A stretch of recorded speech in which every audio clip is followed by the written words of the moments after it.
Hello, and welcome to the Earth Chats podcast. I'm your host, Sahara. I'm an activist, writer, speaker, and listener with a passion for creating change in our world. Join me and special guests weekly as we have inspiring conversations and reveal insightful knowledge, tips, and tricks on how you can live more mindfully on this planet. Tune in every Wednesday and make sure to hit subscribe to stay up to date with all the latest episodes. And now, without further ado, let's get on with the episode.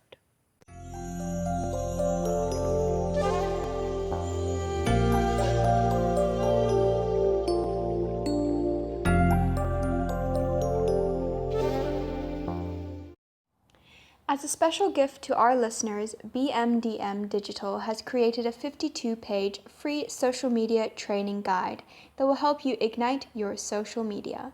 You can download your free copy in the link below. Thanks so much for coming on the show today. Thanks for having me. Trent Pike, who is like some kind of genius creating all kinds of amazing things. We're going to get into it. Before we do, can you just start off with a little snapshot of who Trent Pike is? Who Trent Pike is? I hate speaking about myself, so I'm going to keep it as short as possible. But basically, I'll say I'm a typical millennial. Okay. I'm vegan, which is kind of what most millennials are these days. I care a lot about the planet. I care a lot about friends and friendships. And in terms of maybe outlook on life, I'm liberal, which is also a millennial thing, and I value people more than, I guess, achievements or profit or anything like that, and that kind of drives my business approach as well. Other than that, I'm from Cape Town. I'm 26. I went to UCT. I was studying a Bachelor of Business Science in Economics and Stats. I haven't finished yet. I dropped out or deferred for kind of this business, which I think was the good move. I'm not sure yet. Yeah, but yeah, that's basically me in as small of a nutshell as possible. In a little nutshell. Cool. Well, now that we know a little background, can you please tell us about your amazing company, Mielie Mailer? It is, honestly, when I first heard about it, I was like, this is so genius. So please tell us about it. It's absolutely amazing. Thank you. So Mielie Mailer, it's my second successful business. I've started many, as any entrepreneur knows. There are more failures than successes, or more. I wouldn't even call them failures. Just more you learn more from your failures anyway. So it's not really a failure, but more failures than successes. And Mielie Mailer is basically a company that's trying to tackle the plastic crisis or plastic pollution crisis, as well as climate change at the same time. In my opinion, they're the two most important or biggest crises facing our current generation and our planet. So when I started Mielie Mailer with my two partners, we wanted to combat kind of those two aspects, climate change and plastic pollution, in a South African context. And basically what we do is we looked at, or how we started is we looked at what retail or what sector in South Africa is growing, because right now we're in a tough economy, people aren't spending money, most industries are down, so we wanted to tackle an industry that was growing, because a growing industry means a bigger reliance on plastic use, and more obviously more carbon emissions and more pollution. So we kind of latched down on e-commerce as that main sector, and we supply single-use plastic alternatives to the traditional courier bag. So if you get a delivery by any of the big guys, DHL, Aramex, they come in those big plastic bags, and we do replacements. So our bags are 100% home compostable plastic alternatives, which means no plastic pollution, which is first of all fantastic and amazing. Yeah. We also then thanks. We also then we added on kind of another aspect to it, which is our carbon emission offset. So when a parcel is delivered in that bag anywhere in South Africa, not only is it the plastic-free delivery, but the emissions generated from the delivery vehicle from location A to location B. We calculate and then we offset by, currently we have a tree planting partner who plants trees in Africa, Rwanda, Kenya. But we're looking at other kind of carbon negative innovations, which will hopefully have an even more local feel than not just Africa, but South Africa. But yeah, so that's Mielie Mailer. I think, amazing. Yeah, no, that's amazing. And so when is it like, can you choose if you want your delivery to come in a Mielie Mailer, or does the company have to be, I guess, partnered with you in order to have them? Yeah, a company does have to be partnered with us. So there are three ways to there are three ways which we approach clients, and three ways which customers can kind of benefit from, or the planet can benefit from customers choosing eco-friendly delivery. One is, we've spoken to and are speaking to a lot of courier companies where in their kind of supply chain, when an e-commerce store wants to get something delivered, they will have the option to choose our bags straight from the courier company. Right now, most of our customers buy the bags straight from us, and then instead of using the e-com or the courier company plastic bag, they rather pack in our bag and then send it off. And then a lot of bigger clients are actually doing custom branding with us. So you'll get a parcel in like a branded mailer, which is a Mielie Mailer, but also with the company's branding. But yeah, the company has to have partnered with us or have bought product from us for the time being, and then soon to be, they can just ask if their courier company has partnered with us. They can then just choose the green option. But yeah, that's kind of how companies get. So do you have a lot of courier companies that are partnered with you? We haven't got anything concrete with the courier companies yet. They're not like startups. They're not that startup mentality where it's just like, cool, let's go and let's get it done in a month. Things take a while. It has to go through all the channels and through all the steps and get approved by all the right guys. But we have Yoko, for example, which do those card machines. I'm sure you've seen them before. Most small businesses in South Africa use them, and they're partnered with us. So whenever a small business gets a Yoko device, it'll be in a Mielie Mailer, which is super, super cool. And then a whole lot of small Cape Town businesses have bought stock and are slowly starting to deliver in plastic-free bags. So that's also super cool. But obviously, for convenience, because I think convenience drives most decisions, we want to partner with a courier company, because then any company doesn't have an excuse not to choose the green option. If you know what I mean? Exactly. Yeah, that's so cool. So I'm very intrigued because the mailers are made out of mielies that are not suitable for human consumption anymore. But what is actually the process of it? And what part of the mielies is actually made? And how did you come to the decision to use mielies in the first place? Mielies. Yeah. Okay, so firstly, mielies are one of the most abundant crops on the planet. I think by weight, they're number 1 or 2 in terms of production. So there's a lot of mielies being produced, or corn as they're known, or maize, whatever you want to call them, being produced. And as a result, there's a lot of wastage. Mielies that don't look right or get a little bit bruised or destroyed during collection and planting, or so basically there's a lot of waste. So much. Yes, and food waste, I'm sure you also know, is a massive contributor to climate change, a massive polluter of greenhouse gases and stuff. So basically, by taking this waste and repurposing it into a product with another reuse, we're eliminating kind of greenhouse gas emissions right then and there. But because there's so much waste, technologies have developed over the last couple of years, which have taken the mielies or corn and they've invented ways to produce those into usable plastics in inverted commas, because they're not plastics. But it's important to note that our mailers aren't just made out of mielies; they're actually made out of a hybrid blend of a few bio-based and non-bio-based materials. And the reason we have that hybrid blend is because we need our mailers to act like plastic in certain ways, which is waterproof, tear-proof, flexible, durable while in use, but then act like basically a piece of food in other ways, which is when you put it in a compost environment, it's going to disappear into nothing but organic matter. So in terms of the mielies, basically, the mielies are turned into two things. They're turned into cornstarch, which is the same stuff that you would get in a supermarket, stuff that's used for cooking and baking. And then it's also turned into PLA, which stands for polylactic acid. And polylactic acid is basically you take the old mielie stock, the whole thing, all the food, chuck it in a fermentation tank, bring it up to an extremely high temperature. You throw some enzymes in there, and you basically let it ferment and cook in this tank.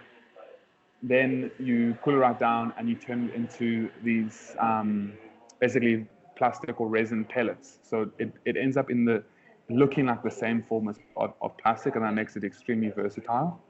And then from those pellets, you are able to then produce basically alternatives to petroleum-based plastics and plastics that last forever. So it's super cool. Wow, that is incredible. Jeez, that is really amazing. So it is an old technology. It's not our technology, but we're using it in a quite a unique way. Yeah. Unique, for sure. That's amazing. So I listened to, you had a podcast or an interview a little while ago, and this was how I found about what you're doing. And in there you mentioned that the mailers are made in China, correct? Correct. Okay. So my question is, why in China? And have you ever thought of bringing it here? Now I'm guessing it's probably something to do with it, maybe them having the technologies to make it, or something like that. Of course, you do plant trees to offset your carbon, but I'm just wondering if production would ever come to South Africa. Yes, I love that question. I get asked about it all the time, and it's so great to see how many people are concerned with local production. It's the best thing, because our economy is struggling. We're suffering from an unemployment crisis, and we need more. We need more local production. We need to create more jobs, and that is the ultimate goal of Mielie Mailer. On our 5-year roadmap, local production is front and center. Like, how do we get from where we are right now to locally produced product? But that all being said, obviously we're a very new business. We only started September last year, and we're bootstrapping the entire thing. Yeah. Wow. Very. Yeah. And we're bootstrapping the entire thing ourselves. So there are cash flow constraints. And for me personally, I've been dealing with China literally since I was 11. I was importing things. I was, Oh wow.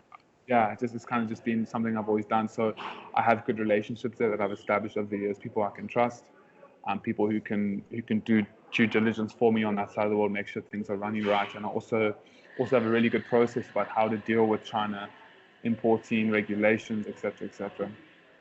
And ultimately, this kind of idea or business idea came out of a place of anxiety or eco-anxiety, as I'm sure you experience. You know about climate change, and you start feeling a little hopeless and helpless. Like, what can I do? And this idea was born from that. And I'm quite an impatient person. I just want to get out there and make a difference and make a change. So we chose China because, like you said, they have the technology, they have the supply chains. We are able to, remove plastic bags from South Africa and from production and from circulation, like right now, which is so powerful, and we're able to, sequester carbon from the atmosphere and turn e-commerce deliveries from carbon, committing to carbon capturing, right now. And that was kind of the most important things for us to do first. And we're going to build up capital. We're going to bring production local, but it is on our 5-year roadmap. It is quite an expensive thing, bringing production or building a production facility. It is insanely difficult, but it is on our 5-year roadmap. And I love that you asked that question, because it's a super important question to ask. Yeah, no, but I think for sure, so many people sometimes they want to do something and they get sort of caught up in trying to do it 100% right. And I think the biggest thing is we just need to start. Yes. And once you start, then you can go back and, get it all right. But Correct. once you've started, at least, yeah, like you said, then you can actually start making the difference, start eliminating plastic and start doing that. And you're doing it in the best way possible. So Yes, then exactly. once you get bigger and once the demand gets more, then you can just bring it right here. Yep. So that's fantastic, fantastic. Um, Actually, on the topic of China now, has the coronavirus impacted this at all since you have to bring them over? Yes, it Has- has impacted a little bit. So basically, the coronavirus kind of happened. I'm not sure of my timelines exactly, but it was just before or just during the Chinese holiday, the New Year break, which is usually a 10-day break. And basically, because of this outbreak, the Chinese government extended the holiday from from from meaning to end on, I think, the 6th or 7th of February to only ending at the end of February. So there's a whole extra 3 weeks where China wasn't actually producing. Okay, wow. And luckily, we already had stuff on the way, and we'd already had a lot of our production done, so it didn't affect us too much. And actually, there is also, this is off topic a little bit, but I'm sure you've seen that the coronavirus has actually decreased emissions quite a lot in China, which is Yes, pretty cool. I have. I know. It's like everybody is like freaking out about it, and then I'm like posting the articles of like there's less pollution over China, Yes. like. But Yeah, true, it's like kind of like a blessing in disguise kind of thing. yeah. I guess as with anything, the positives and the negatives, and one of the positives was a massive reduction in pollution, and Yeah, I hope that it also causes maybe a bit of social change in China. As the yeah, Chinese start living in an environment where there's no pollution, they can breathe properly and stuff. They might yeah. start being like, actually, we Taking should it start more demanding seriously. this. Yeah, yeah. Yeah, for sure, for sure. But yeah, so it has affected us a little bit, but we managed to weather the storm, and everything's back up and running at the moment. Fantastic, fantastic. I'm quickly interrupting this episode to bring you a little message from our amazing sponsors who've made this episode possible. I live in the beautiful town of Naisna in the Garden Route, and I want to invite everyone to visit this fantastic part of our country. We have everything: indigenous forests, nature reserves, awesome views, beautiful beaches, and natural wildlife. Come for a dream vacation. Oh, and I almost forgot. Naisna has some of the best restaurants you will find anywhere. Follow us on Instagram at visitgardenroute, where we will introduce you to our fantastic and favorite people, places, and things to visit. This is us on Instagram at visitgardenroute. And now, without further ado, let's get on with the rest of the episode. So, what is your market for the mailers? And do you get a lot of companies buying them in? And is it mostly in South Africa, or do you go global as well? So currently, all our clients are South African. We're in the sampling stage with one or two international courier companies.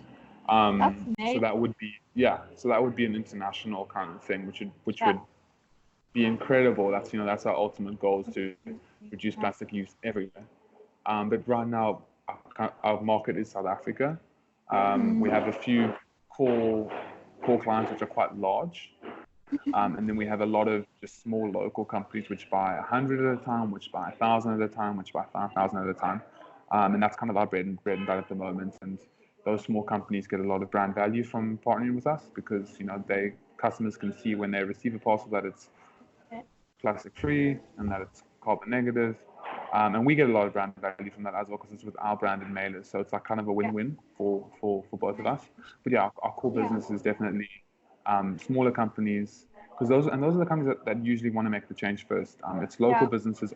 They already have this mindset of local is better, minimalism, conscious consumption, all those great things. And that's where it's been really nice to see that they want to jump on board and get behind this. But it's also been nice to see big companies, especially with Yoko. I'll bring Yoko up again, just because I didn't reach out to Yoko, or we didn't reach out to Yoko at all. They reached out to us, Wow. and they don't have any incentive to actually make the change to plastic free. because they're delivering to other businesses. There's no consumer backlash from them. Most consumers wouldn't even realize that they're using plastic bags to deliver the stuff. You know what I mean? So it's really nice to see that come out of a place of real concern for the planet and the environment. But yeah, so mostly South Africa, or actually completely South Africa, with hopefully, fingers crossed, some big things coming. Yeah. Yes. Well, I'm gonna tell like everybody that I know that runs a business in Nice. I'm gonna tell them about you guys because I think everybody should just be using them. I think everybody should just really plastic. This is what I love about this is that it's such a easy, simple alternative, and the amazing thing is that it's home compostable. Like a lot of things are compostable, but only if it goes to like, big industry. Centralized. Yes. And then if you throw it in your home compost, it doesn't do anything. It's still there like months. It's still there. Years later. Yeah. So that's it's so cool. No, thank you. It was actually one of our most important product characteristics is it had to be home compostable because you look at recycling and you see all the inefficiencies of recycling, you see the leakage, and you see that it actually doesn't work. Again, like I said, convenience is such a big driver for human decision, and if something isn't convenient, they're not going to do it. And taking your compostable bag and then having to put it in a separate bin or somehow lug it off to an industrial facility is not going to work. Our bags, like you said, are home compostable, but even better, even if it's not in a compost environment, even if you just bury it in your garden or bury it in your pot plant, it's still going to compost, which is awesome. So even if someone doesn't even have a garden and they have a pot plant in the house, they can let me put it in a pot plant and it's going to disappear, which is awesome. And I mean, it makes so much more sense if you just think about it. I don't even get how people came up with this whole idea of just creating waste. I mean, nowhere in nature does nature create waste, and yet somehow we've managed to create waste. It's amazing if you actually think about it. But no, it is. It's amazing in the worst possible way, right? Because exactly. Waste doesn't exist in the natural world at all. Everything's reused and reused, and it's completely circular. Yeah. Well, that's what we need to start working towards now. Exactly. So I want to switch it up a little bit, and I want to chat a bit about like your personal journey with, becoming conscious of the planet and all that kind of stuff. Like, where did that kind of start for you? Did you grow up in Cape Town, or were you like born in the countryside thing? I grew up in Cape Town. But I've always cared about the planet. I actually remember when I was in grade 6, my geography teacher was telling us how, I don't know how it came up in class, but he was telling us how he used to brush his teeth and leave the tap running. And I remember just being so angry at him, like, how can you do such a terrible thing, leave the tap on when you're brushing your teeth, like that's the worst thing you can do in the world. But then basically the journey towards kind of maybe this business and towards kind of being as aware as I am started when I was traveling. I sold my previous company. I did really well with it, and me and my partner we traveled, and we got to spend an incredible amount of time in nature. We basically camped for 6 months in the States, and we visited 20 national parks, and being surrounded by that sort of beauty really makes you appreciate and really makes you conscious of the things that we need to protect.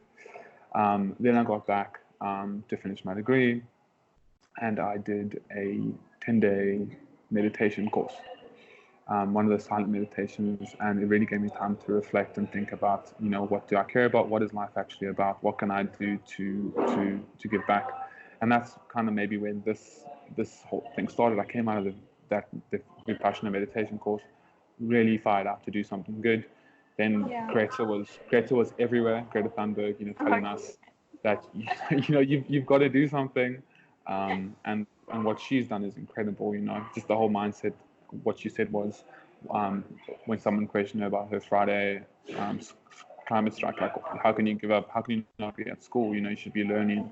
And her response was kind of like, well, why am I learning things if the future's not going to exist? That's in essence what she said. And that fired me up even more, and it was just straight to research. with my two partners, and we're like, what are we going to do to change the world? Yeah. And this is kind of what we thought about. Yeah. So Wow, yeah, that's that's amazing. kind of that's where the personal journey comes from. Amazing. No, definitely. I mean, I guess, I mean, I haven't really had any city life. I was grown up, raised in Renendal, which is like a little rural place outside of small Neisner. Oh, And also beautiful. just always surrounded by nature. And I think it's so interesting because everybody that I've talked to so far, whenever I ask them like how their personal journey has gone, a lot of people that have that, it's like that they've always, since being small, since being children, have always had like this thing for the planet. And then something will happen and then suddenly it's like you have to do something. Yes, And I think yes, it is it's like that. amazing. You get like it all clicks into place like that, you know? Well, how does this start with you? Because you're so young, right? And like, I'm getting pretty old now, so you know, you've started at such a young age, and you're so active, and you're so passionate. So obviously, growing up where you did made all the difference. But what else? What kind of motivated you to get like as you have? I think, well, I If I think, turn the oh, we're tables switching on roles you. here. You're the interviewer now.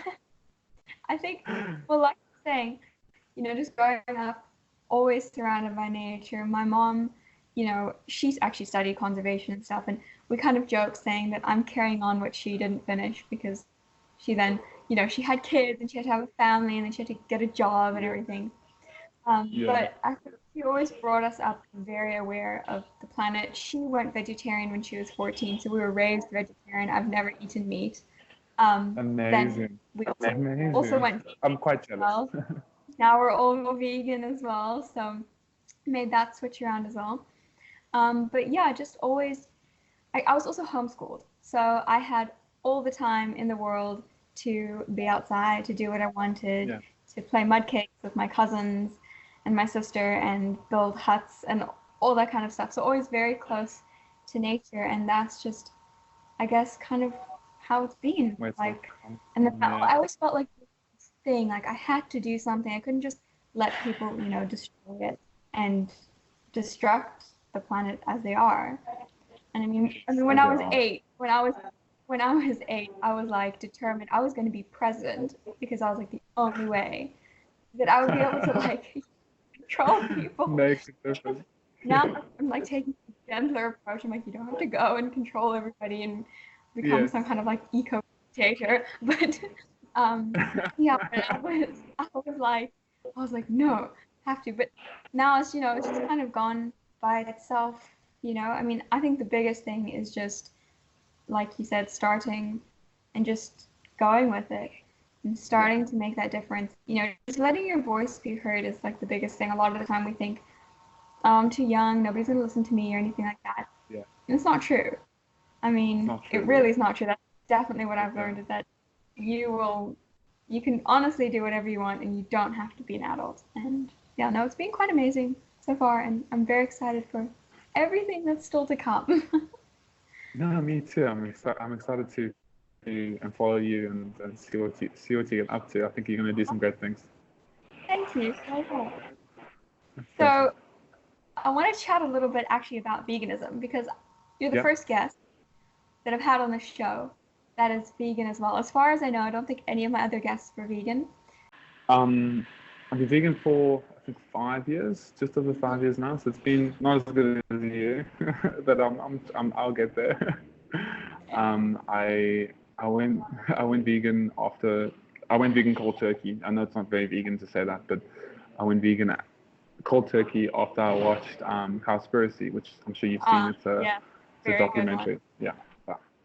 Super Very good. And before that, I had stopped eating pork, and I was from a complete animal welfare point of view. I watched a YouTube video about how incredibly smart pigs are. And I've always had dogs. I've grown up with dogs my whole life, and I love my dogs to death. And then realizing that a pig is smarter than your dog, you know, it just blew my mind. Like, I can't. That's just, Yeah, how can you be so cruel? And how can you be so hypocritical, right? You love your dog so much, but then yeah, in the same mouthful, you're gonna be eating something that's smarter than your dog. so that was kind of the pork, and then yeah, I watched Cowspiracy, and then I was just like, I can't, you know, if I'm true to myself, I can't, you know, once you know, I think. Yeah. Ignorance is bliss, as It they is. say. So yeah, Cowspiracy was the defining moment for me. I was heavily influenced by my ex girlfriend and business partner. She was vegan before we met, and she never pushed it on me, which was really nice. But kind of just, you know, just the way she spoke of animals, and just kindness and stuff really, you know, came through. And you know, I think, yeah, if you truly want to be kind to yourself and to the planet, you kind of have to be vegan. So yeah. I know. It's like the question of like, can you be an environmentalist without being a vegan? And it's a tricky question because if you think about it, like if you are, you know, in any field of environment and you know all these things, like how, just like, you know, consciously and ethically, can you still continue to eat meat? Is like my question. Exactly. Because, you know, that's what I don't get. Like people can, you know, I know people that they know everything. Even, yeah, I know people that know everything about everything, and yet they will not change their own habits. And I find it like it's a very hard thing sometimes because you're just like, why? You know, but I guess everybody kind of each their own. And the biggest thing is you can't really force anybody to do anything because Exactly. they're going to resent it even more. But And yeah, it won't just either, right? So if you tell someone they have to do something, they'll do it for as long as you're watching, and then if you're not watching anymore, they're gonna, you know, revert exactly, back to what they want to do. So exactly. yeah. Well, it's cool to meet somebody else that's also vegan. But I think the cool Yeah. thing is there's a lot more people, especially I think in Cape Town, the movement has become a lot bigger. No, Even here it's in been nice. Knysna. Yeah, even here in Knysna, like, you know, all the restaurants have, you know, a milk alternative or they have a vegan option on the menu. And it's not like Yeah. people don't look at you like you're completely insane. You know, it's starting to become more normal now. Yes, exactly. So I lived in Australia for 2 years, and when I was there, it was so easy being vegan. Yeah. They had a million vegan options, and the vegan stuff wasn't actually more expensive than the normal stuff, or the Yes. normal stuff. um, and when I came back to Cape Town, it was actually kind of a shock. Like, Yeah. where are my options? You know, what's going on? I was so spoiled. And then like even now that there are options, no, the options are more expensive. So I hope Yeah. that we slowly progress to the prices coming down and it being more accessible, because that's ultimately what needs to happen. For Yeah. example, with coffee shops, you know, like I love my coffee. I'm a big coffee fan, but it's quite hard to order a 30 rand cup of coffee and then still to pay an extra 8 rand for a different milk. You know, then Yeah, your I coffee is know. almost like half a meal. Yeah, So no, exactly. that Yeah. definitely does also need to change, because Yeah, I think it for needs to be sure. accessible to everyone. You know, us Yeah, who are affluent and can afford it, but also people who by choice or by lack of choice cannot make the switch. If you 100%. know what I mean. Yeah. 100% agree. Yeah, definitely. Thanks, man. Thank you. Yeah. Speaking about coffee, I got a coffee, so Ah, perfect. yeah, That was perfect timing. literally. So this is like slowly starting to wrap up the interview with my favorite part of the interview, the quick fire round. Okay, quick round. So, what does the typical day in the life of Trent Pike look like? Okay, this is a good question. I did like this question. So I normally wake up around 6 o'clock. Um, Put on my oats. I eat oats for breakfast. Same And here. then same, yeah, just the best start to the day, Every right? day. I get to work around 7 because I eat breakfast in the car. And then 7 to 10 it's laptop work. So it's research, emails, content, you know, just kind of the stuff that keeps the business chugging along. 10 to 6 is a combination of that sort of work as well as meetings. So I organize meetings after 10 because I need my morning to be relatively peaceful on my terms. And then after 6, I check the weather, and if the surf's good, I grab my surfboard straight to the ocean. If the surf's not so good, get my dogs straight up the mountain. And that's my typical day. But also, I'm quite lucky, obviously, running my own business. If the surf's really good, I'll stop work at 2 o'clock or 3 o'clock, and head straight there, and then catch up the hours later. So I don't really have a typical day, but I try and follow some sort of set routine, because without routine, life can be terrible. Yeah, you do need a routine to actually get stuff going, for sure. Yes. No, exactly. But it sounds like a good full day. So it is a good day. Yeah. It's not too bad. So what is one of the biggest lessons you've learned, and it doesn't have to be career related? Okay. So this isn't career related. I guess it applies to all aspects of life, and I kind of learned it during my meditation. Just the whole spiritual journey is that we obviously have no control of the. It's quite hectic to say, but we don't have any control over what actually happens to us. Sure. The only control we have is how we choose to react to something. So either react to something, and I guess there are two ways you can react to something: with aversion, not wanting that thing to have happened, and that comes out in anger or frustration or sadness. Or you can react to something with craving, which comes out in longingness and also just not good. So my biggest lesson has been we don't control what happens to us. We control how we react to what happens to us, and I think that kind of defines life. If you can react in ways which are kind and loving, life is better for you and for everyone around you. Yes, for sure. I was actually just talking to my mom about that like yesterday or something. I don't know what happened, but I was just kind of saying, I was like, can't really control what happens to us, but we can control the way we react to it. And it's actually, in a sense, then you actually kind of have all the control, if you think about it. Because life can throw whatever it wants at you. But if you're like calm, just going with it, then it doesn't have really any control over you. Exactly. Yeah.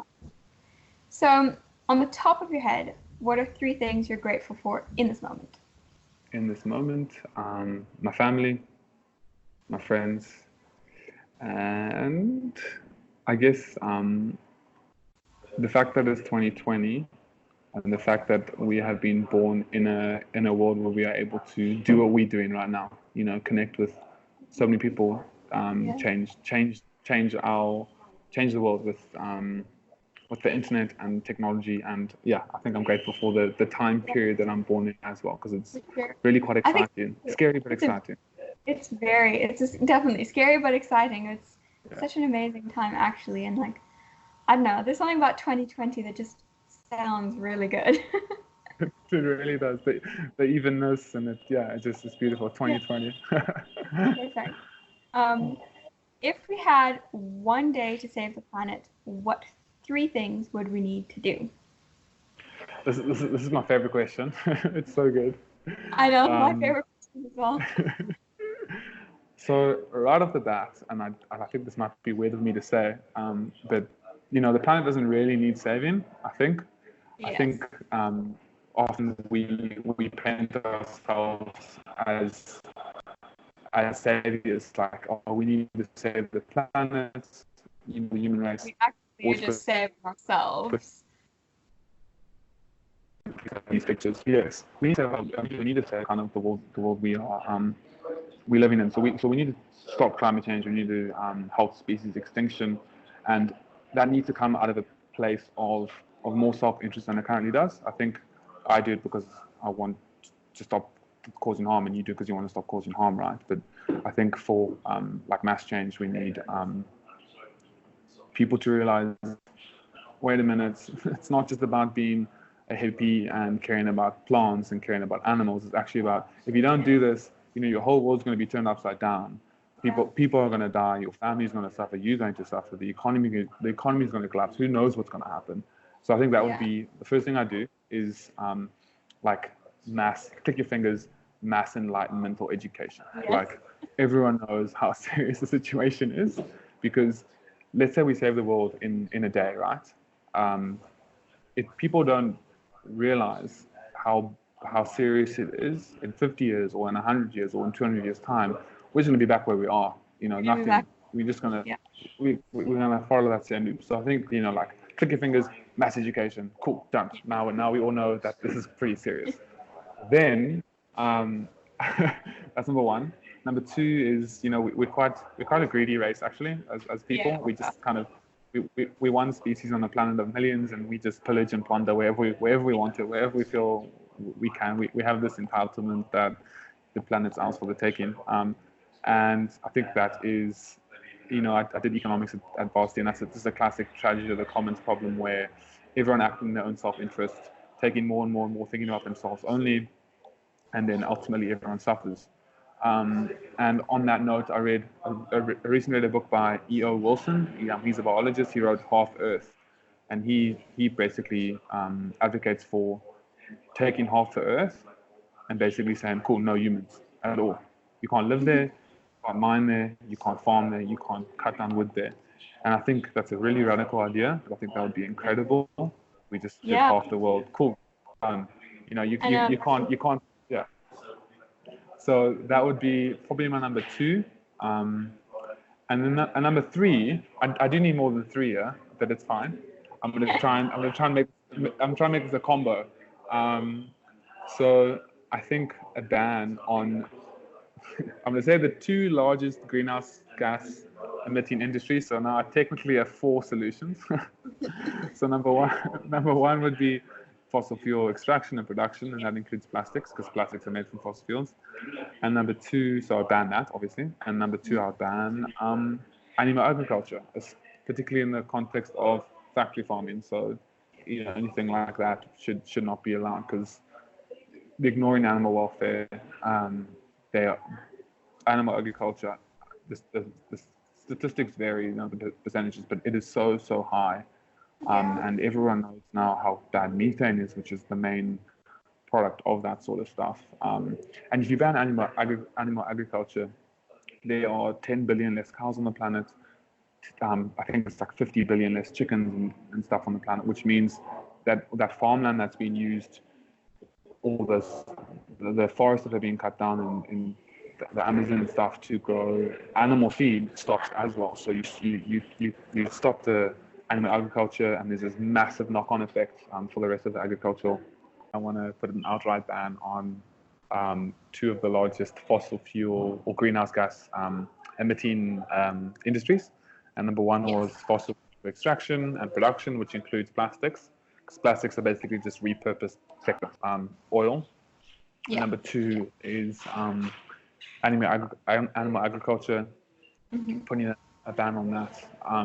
Almost entirely, I think. I wouldn't say entirely because, I'm vegan, you're vegan, but I don't think, I don't know, but I feel like some people maybe can't survive vegan, so I wouldn't want to, Actually, I actually have, like, facts on this.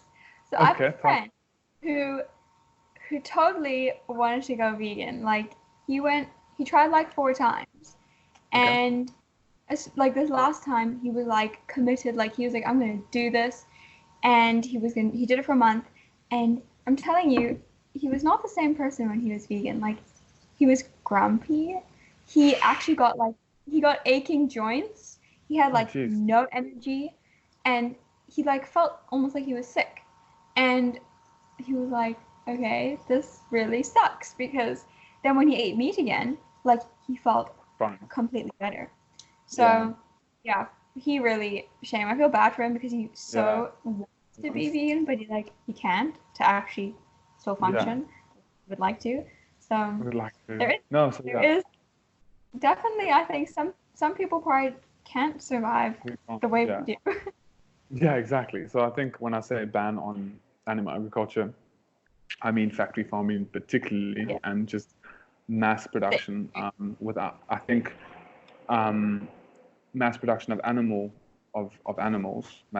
They aren't commodities, but mass production of animals. It's like 10 billion cows a year, and That's like crazy. 30 billion chickens, whatever the number is. I think if you stop that, and meat becomes kind of a niche thing, because it can be if most people are plant-based, or most people are flexitarian.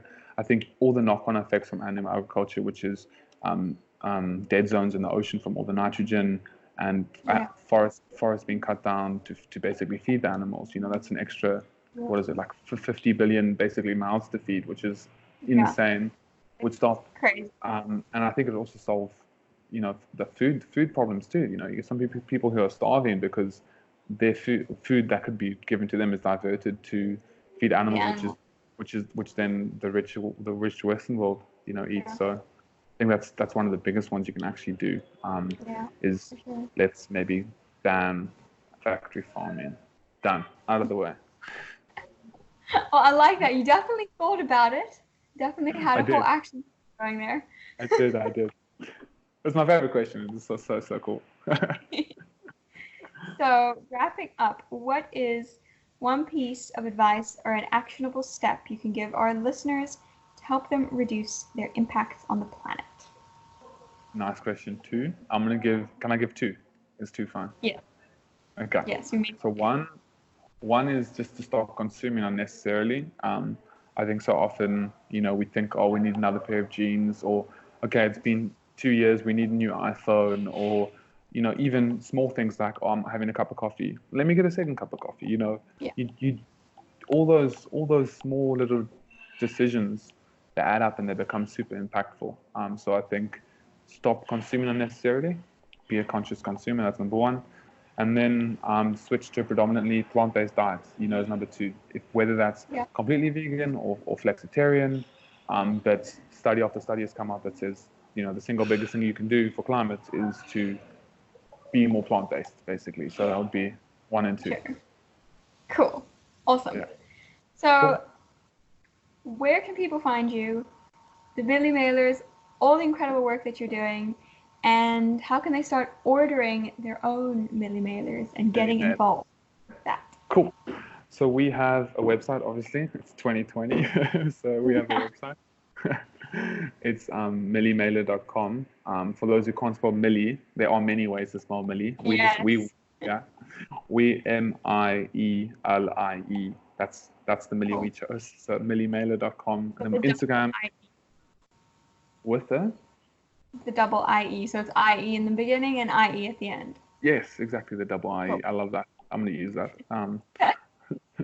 So that's our website, and then our Instagram handle is the same. It's Mielie Mailer. And those are kind of our two main places where you can get information. Also have a really cool newsletter, and I really push this newsletter because I really enjoy writing it, first of all, and I feel like education is one of the keys to kind of changing things and getting people moving in the right direction. And we have a weekly newsletter. It's called the Mielie Maverick, and you can find it on our website too, but basically it's just a rundown of what's going on in the world in terms of climate change, plastic pollution, plant-based eating, all those sort of things. So yeah, that's what you can find. Signing up. Please do. Awesome. Well, thank you so much for coming on the show, chatting about everything. It was very nice to have you.